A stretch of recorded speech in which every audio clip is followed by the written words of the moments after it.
Assalamualaikum warahmatullahi wabarakatuh.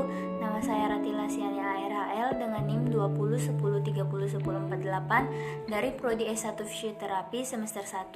Baik, di sini saya akan menjelaskan materi tentang alat reproduksi pada pria. Manusia berkembang biak secara seksual, artinya mampu melakukan fertilisasi. Yang pertama, laki-laki itu dapat menghasilkan sperma, sedangkan perempuan dapat menghasilkan sel telur atau ovum. Nah, ketika sperma dan sel telur melakukan fertilisasi, maka akan menghasilkan zigot, lalu zigot tersebut akan berkembang biak menjadi janin. Nah, jadi pertanyaannya, bagaimana itu bisa terjadi? Jadi yang pertama ada skrotum atau kantung pembungkus testis dapat memiliki kemampuan mengerut dan mengendur karena ada otot polos yang dinamakan otot Dartos. Nah, skrotum ini dapat mengatur suhu bagi testis. Yang kedua, testis berjumlah sepasang. Testis ini berperan sangat penting untuk menghasilkan sperma. Sperma dibentuk di tubulus semiferus. Di testis juga dapat menghasilkan hormon, yaitu hormon estrogen yang dihasilkan oleh sen ladi. Kedua sel ini berada pada testis. Jadi testis memiliki 3 komponen. Yang pertama tubulus semiferus, yaitu tempat pembentukan sperma. Lalu yang kedua yaitu sel Ertolli untuk menghasilkan oksigen dan Seyledi untuk menghasilkan testosteron. Setelah sperma dihasilkan, maka akan dimatangkan di organ selanjutnya, yaitu epidermis. Nah, epididymis yaitu tempat pematangan sperma dan penyimpanan sperma pertama. Jadi sperma yang dihasilkan di tubulus semiferus itu belum dewasa, maka dia akan dimatangkan di epididymis. Nah, setelah sperma dimatangkan di epididymis, maka akan melakukan perjalanan pertama menuju saluran vas deferens. Lalu vas deferens ini menghantarkan sperma menuju ke ventricle seminaris. Ventricle seminaris diberi nutrisi dan menghasilkan getah semen yang berwarna putih. Jadi semen terbanyak itu dihasilkan ventricle seminaris. Nah, setelah itu menuju kelenjar prostat. Kelenjar prostat adalah tempat bertemunya saluran sperma dengan saluran urin. Setelah bertemu saluran sperma dan saluran urin, setelah itu akan menuju kelenjar Cooper. Kelenjar Cooper menghasilkan getah basah bagi sperma. Selanjutnya menuju penis. Lalu penis untuk dikeluarkan. Nah, penis ada bagian yang namanya jaringan erektil yang nantinya akan membuat penis mampu berelaksasi dan berkontraksi. Nah, di penis juga ada bagian kepala yang namanya glans penis. Glans penis ada bagian yang namanya kulit pelindung yang akan dipotong sewaktu sirkumsisi atau hitam. Selanjutnya, alat reproduksi pada wanita. Alat reproduksi pada wanita terbagi menjadi 2 bagian, yaitu eksternal. Struktur reproduksi wanita ada 2, yaitu klitoris. Klitoris merupakan titik rangsangan seksual yang paling sensitif karena mengandung banyak usus saraf. Lalu set labia, yaitu labium mayor. 2 set labia ini, labium minor, melindungi lubang vagina. Lalu yang kedua itu internal.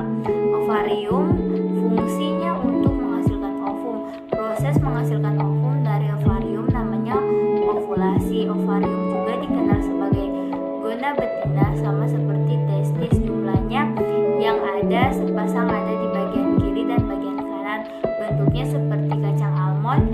Dan yang paling penting, di ovarium terdapat struktur kel mirip kantung yang disebut folikel. Di dalam folikel ada ovum yang belum matang yang dikenal dengan oosit. Dan oosit ini sudah dibawa sejak lahir oleh wanita. Folikel jumlahnya sangat banyak, kurang lebih sekitar 400.000 dan akan berkurang seiring bertambahnya usia wanita. Dan pada wanita yang sudah memasuki usia menopause, biasanya ovariumnya berlubang karena folikelnya sudah mengeluarkan isinya. Selanjutnya oviduk atau falopi letaknya memanjang dan dari rahim menuju lubang yang berbentuk corong di setiap ovarium. Setelah ovulasi, ovum akan meninggalkan ovarium menuju ke tuba falopi karena akan menunggu untuk bertemu dengan sperma. Maka akan terjadi yang namanya fertilisasi atau meleburnya sperma dan ovum untuk menghasilkan zigot. Nah, zigot ini akan berkembang menjadi janin, berkembangnya di bagian rahim. Nah, selanjutnya rahim atau uterus. Rahim merupakan organ tebal yang berotot, dapat mengembangkan selama masa kehamilan untuk menampung janin maksimal 4 kilo. Selanjutnya lapisan di bagian rahim dikenal endometrium. Lapisan ini kaya akan pembuluh darah.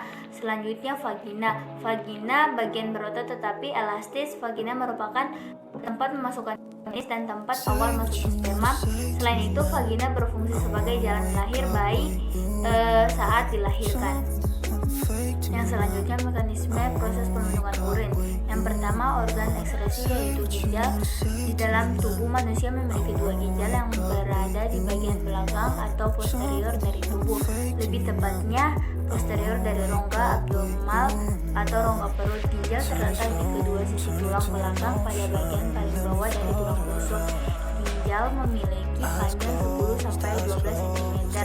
Dari proses pembentukan urin dimulai dari proses filtrasi, yaitu proses penyaringan darah yang kemudian menjadi filtrat, kemudian diproses sehingga menghasilkan urin yang diekskresikan keluar.